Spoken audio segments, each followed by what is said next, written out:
السلام عليك يا والد روح النبي الله السلام عليك يا والد إبراهيم خليل الله। आगे बढ़ने से पहले नए व्यूवर्स जल्दी से चैनल को सब्सक्राइब कर लें और बेल आइकन दबाकर ऑल के ऑप्शन पर क्लिक कर लें। السلام عليك يا والد موسى كريم الله السلام عليك يا والد عيسى روح الله السلام عليك يا والد محمد حبيب الله السلام عليك يا والد أمير المؤمنين ولي الله عليه السلام السلام عليك يا ابن محمد المصطفى السلام عليك يا ابن علي المرتضى السلام عليك يا ابن فاطمة الزهراء السلام عليك يا ابن خديجة الكبرى السلام عليك يا دار الله وابن ثانيه والوتر الموجود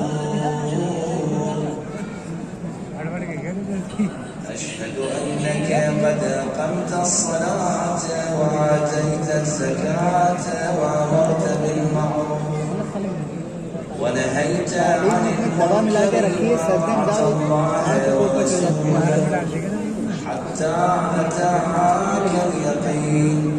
فلعن الله أمة قتلتك ولعن الله أمة ظلمتك ولعن الله أمة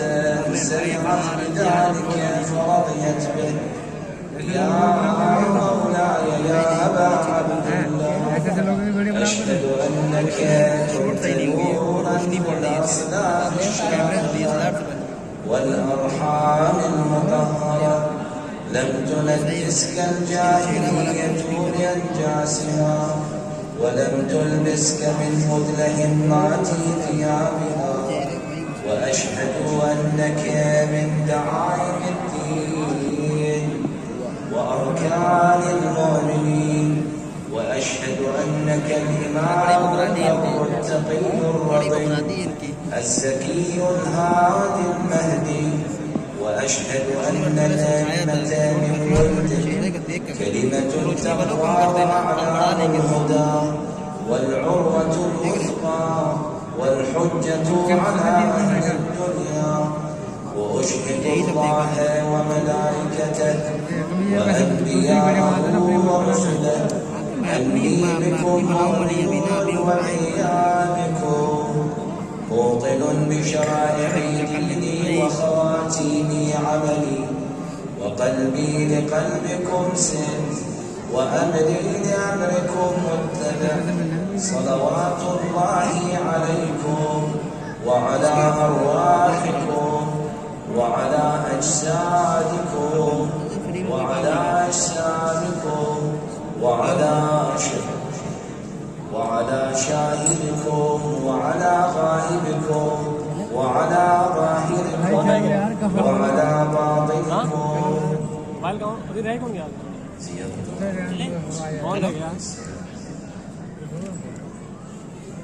السلام عليك يا ابن رسول الله السلام عليك يا ابن نبي الله السلام عليك يا ابن أمير المؤمنين السلام عليك يا ابن الحسين الشهيد السلام عليك أيها الشهيد وابن الشهيد السلام عليك أيها المظلوم وابن المظلوم لعن الله أمة قتلت ولعن الله